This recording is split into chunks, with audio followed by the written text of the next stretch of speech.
I want to introduce everybody to Mayhem. Let's get into this episode and we'll see if Mayhem is used for good or evil. So stick around.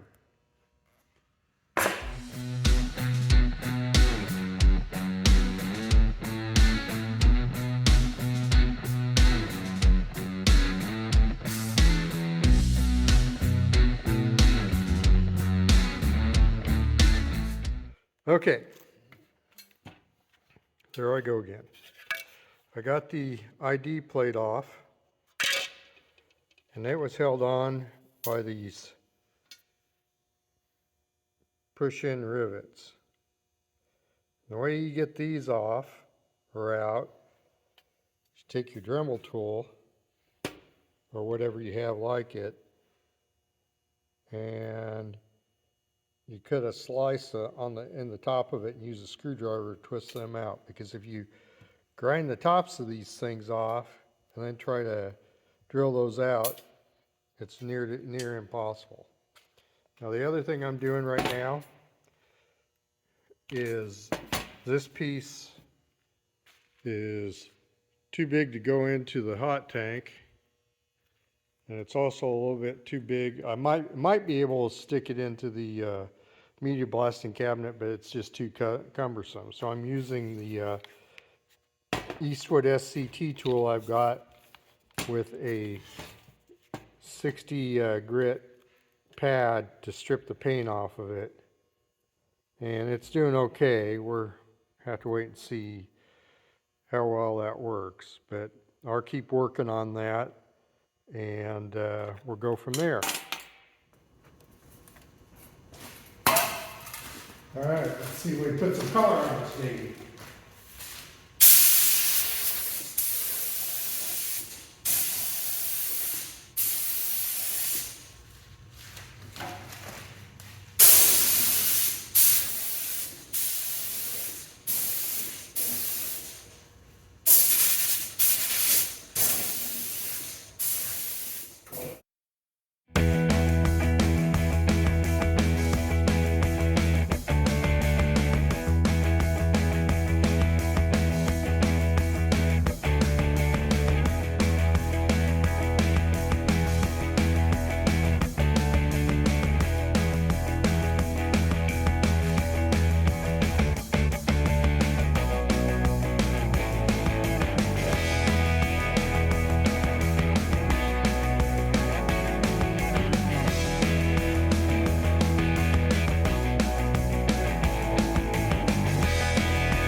finally got the bottom side of the hood cleaned up enough that I'm going to go ahead and start painting it.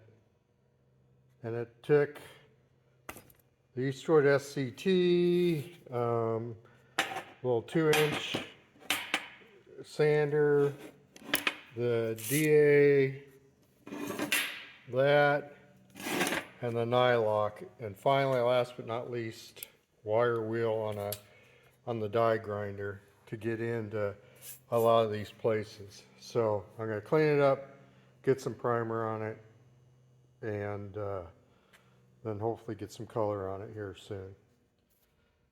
This is the hood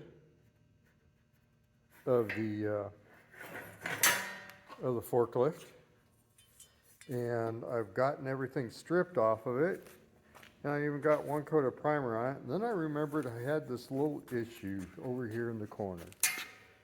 As you can see, somewhere along the lines, that has been bent.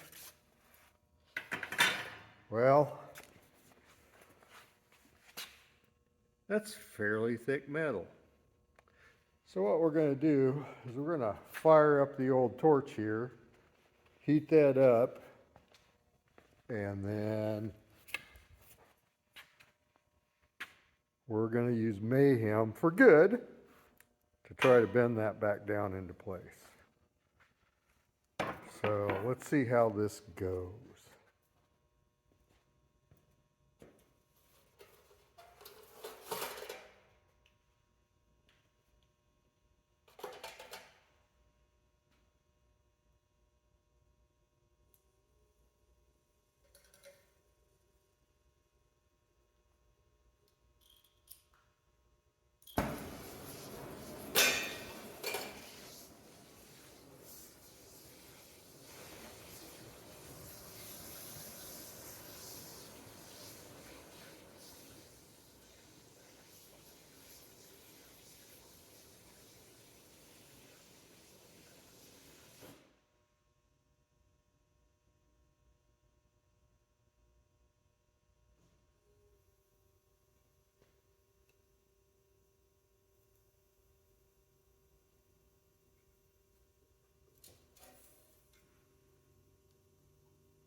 Alright, close enough. That was a little bit harder than I thought it was going to be, but there's a bracket welded on to behind this right here. I'll show you. I think that made it a little bit more difficult to get that to bend the way I wanted it to, but that is better than it was. The bottom's even got a little bit, or the other side's even got a little bit of a curve to it, but I think we're good there. So Mayhem was used for good, and it's going to go back into its resting place.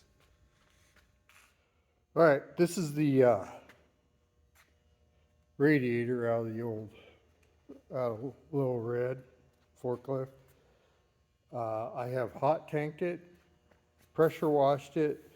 This paint sticks on there a lot better than that yellow stuff. I imagine that's probably because it's a high temp paint. It was actually in pretty good shape as far as the fins.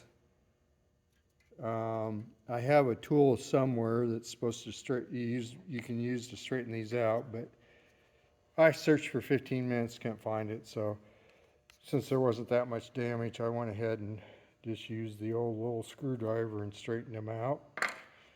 Then I used the nylon brush from the kit I have, and there was some stuff stuck up in here, so I used that to get that out, and then blew it out with the air compressor.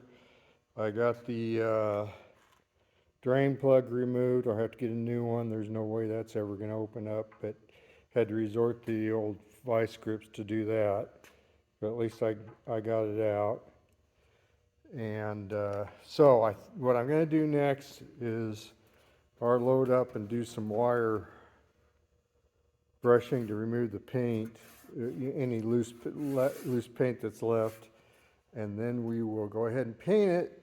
After that, I got a friend that's going to lend me a kit to pressure test it, and if everything's okay, we'll put her back in when we're ready to reassemble. Okay, got the radiator wire brushed and cleaned off, keeping in mind that on this I wasn't concerned about removing all the paint, just any of the loose paint and remaining rust. Anyway, I got that done, and I got on this side, I got the first scratch coat of primer on it, or let that dry, and then put another coat on that, let it dry, and then flip it over and do the other side, and then we'll put some color on it. So we got all the primer on the radiator, and I've got 2 coats of black high temp paint on it. This is just the back side of it. I'm gonna let this cure a little bit longer and flip it over and do the other side. Then as far as the radiator is concerned, I've got to go find the new petcock, and then find something to plug up these, and we'll pressure test it. And if everything comes out all right, we're done with the radiator, or set it aside until we're ready to reassemble. Now, over here, I've got the hydraulic tank that I soaked it in the hot tank, got 95% of the paint off, put it in the media blasting tank. I had this covered. This is plugged up. And I had something plugged in here because it's, you know, I'm going to have to get anything that got in there out before I hook it back up. But anyway, I'm almost ready to start painting this. However, if you notice down here, we've got some metal work we got to do. This got tore loose here, so I have to try to straighten that out with the brass drift, and then straighten this out a little bit and weld that back up. And then over here, we got a crack here that I'll have to weld and grind back down before I commence to paint. There's a dent here, but as thick as this tank is, I'm not going to mess with trying to remove that. It'll just be part of the character of the forklift. Okay, using our brass drift and our BHF and whatever you call these, I was able to get that pretty much back into shape. There's a little divot there, but I'm okay with that. I'll fill it up a little bit with the welding, and our weld here and in here, grind it down, and we should be good to go. Okay, so here we are back on the water pump. These are the remnants, that of two brand new pump seals that I have proceeded to ruin. You know, I think I showed you I had the socket with the copper tube in it. Second time I tried to push it down there, it broke the ceramic part of the seal. So this is the third seal. So what's the guy to do? Well, you go to your 3D printer and you make a seal driver for this. Basically, that inner hole fits over the shaft snugly, and this fits down in there, and coincidentally that is set, the depth of that, you can see there's this in here, the depth of that is set to 0.425 inches exactly. So we're going to go over to the press and press this in. By the way, I printed this out of PETG, and I printed it 100% infill, so it should hold up. So let's go over there and take a shot at it again. Okay, here's how I have it set up in the press this time. If you remember last time, I had a couple boards underneath here anyway, under the housing, and I pressed this down. Problem with that is there's a ring up here that holds that main bearing in there. It held up, but I'm trying not to put so much stress on that. So that's it, kind of in there at an angle. Let me straighten that back out. Okay, I think I got it in there straight, so see what happens.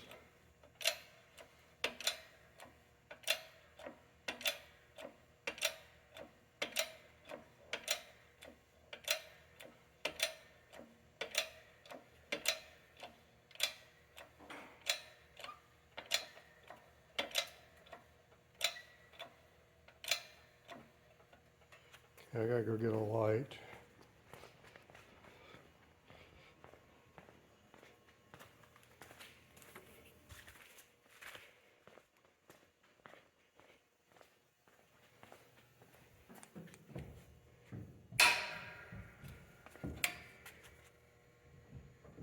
Looks like we got about 1/4 of an inch to go yet.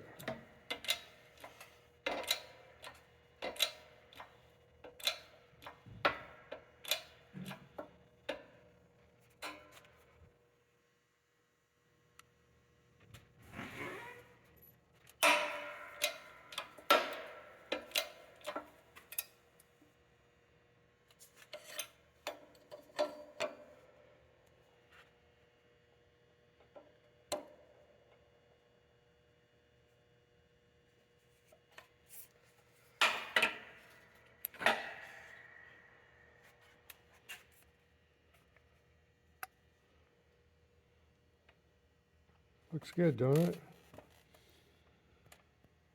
Yep, I think we finally got it.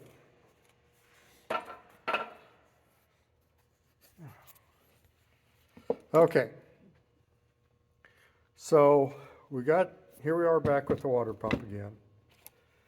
You can see the tool I made did really good, and got that right where it needs to be. The next thing I need to do is put the impeller back on. So I'll go over to the press and do that again.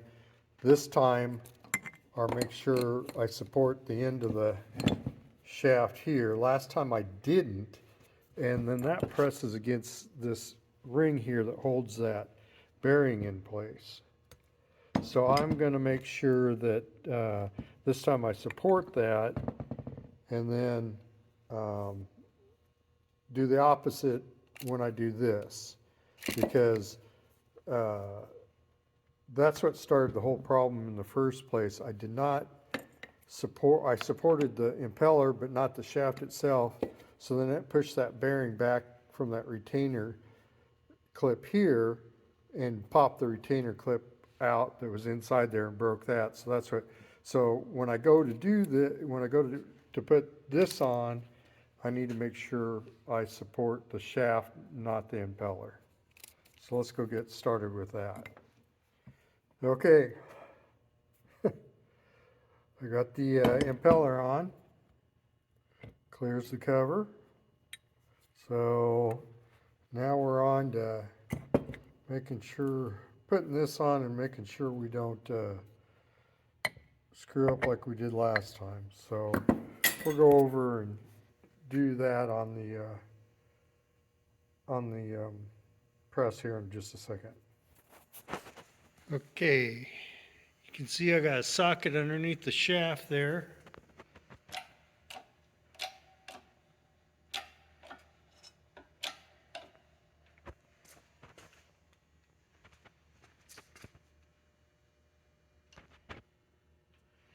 See.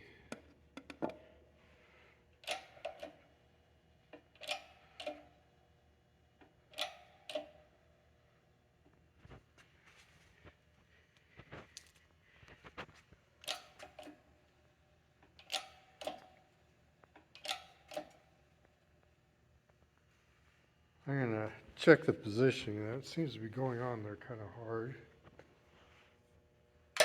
Let me check that and I'll get back to you here. Okay, there we got it.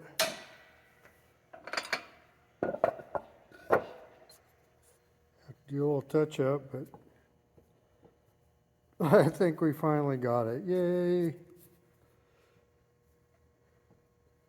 All right, now we just gotta go put the back cover back on it. Okay, put this gasket on. I'm gonna use a little bit of this former gasket non-hardening, put it on both sides, and then I put the cover on. So I'm going to just spread it really thin, lay the gasket in there, and then spread it on the other side of the gasket. Like I said, I put it on really thin, spread it out.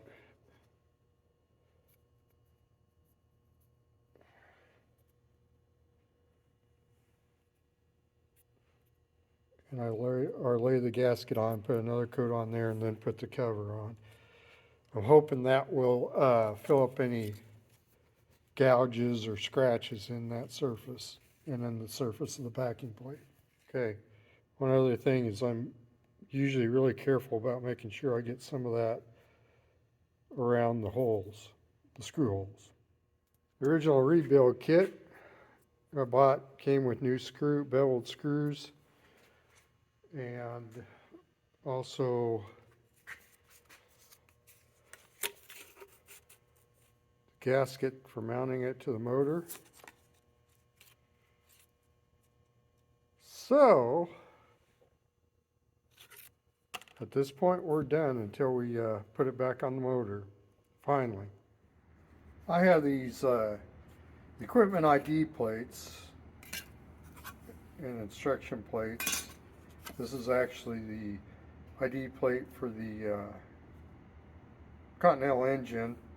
You can see that at one time must have went through an acid bath when it was being rebuilt before. There's the ID plate of the forklift itself. Anyway, obviously repainting all this and everything, that's not going to work. So what I've done is I went out to Menards and I got some 0.25 aluminum. And I cut the plates, I cut the replacement plates out of that. You can see there's the 4 plates. I'm going to powder coat them black, and then I'm going to put them in a laser cutter, etcher, whatever that I have, and I'm going to etch out that powder coat to reproduce these. So what I've done here so far, I cut them out using this little device here that I traded for a while back. Here's some of the leftover. Use that to cut them out. Oh, there's the sheet that I got from Menards. I think it was 12 by 24. Anyway, then I drilled the holes out in them, and I threw them in the media blasting cabinet, and on the surface that I want to powder coat, I hit it with the media blasting cabinet so it's got a better chance of sticking. So I just took these out of the oven after I sprayed it with some cleaner, put it in the oven for 15 minutes, make sure that was completely dry, and let it cool. Then we're going to powder coat it, put it back in the oven. And then after all that's done, I take it in to my office where I have the laser cutter. I've already went through and designed these, and we're attempt for the first time to etch that powder coating.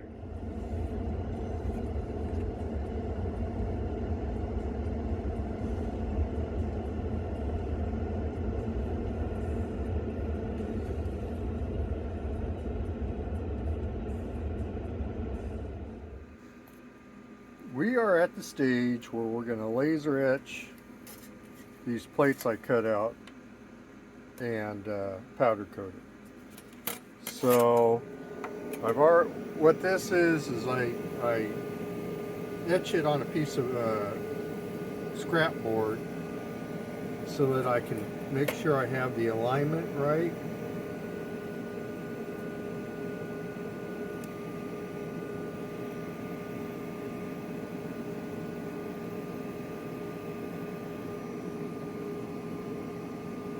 Okay, so I've got that alignment in there, just, well, maybe I do.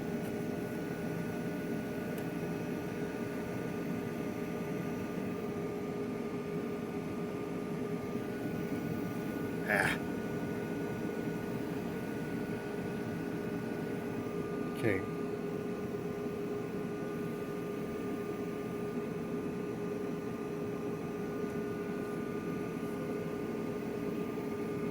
There, I think we're going to go with that. So then I come over to my machine over here, or my computer over here, and I change the settings on the engraving to some settings that I've selected for powder coat.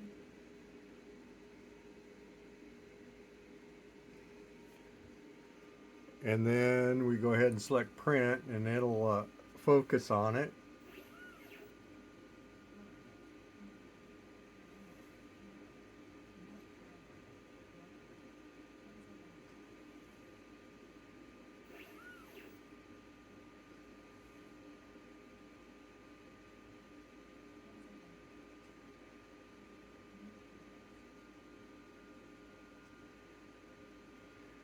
And it's still calculating here.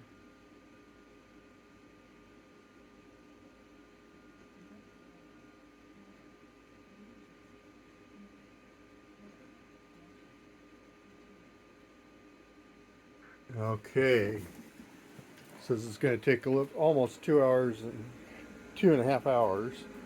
We push our little button here to start it.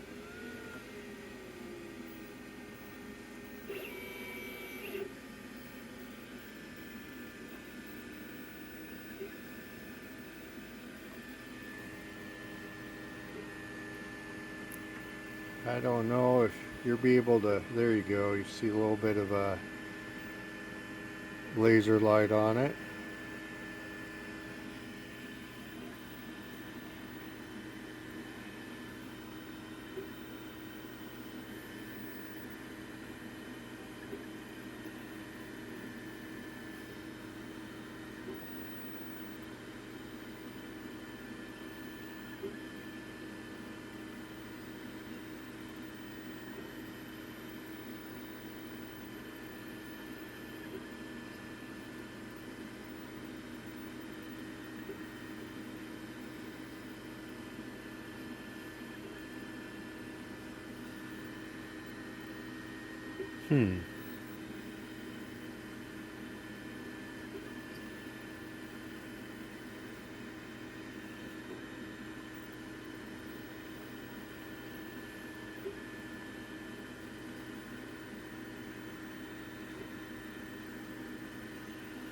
There it goes.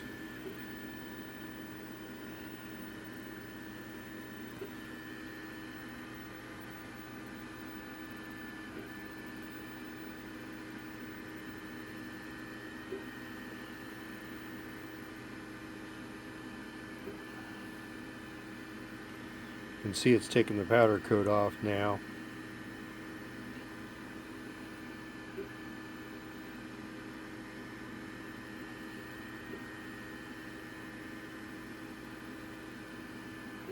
So, here's the plates I made earlier. Here's the shift lever position plate, the old one and the new one. Here's the cage plate. I probably should have not bolded the letters on that, but it's close enough. And here's the big one. That was the engine plate, and you can obviously see that pretty much have been etched away. You know, they probably dipped it in some acid when they were rebuilding the engine before, and this is what I came up with. So, in a couple hours, I'll lay them all out for you and let you take a look at them and see what you think. Here we are with about an hour and 23 minutes left to go. I think it looks pretty good.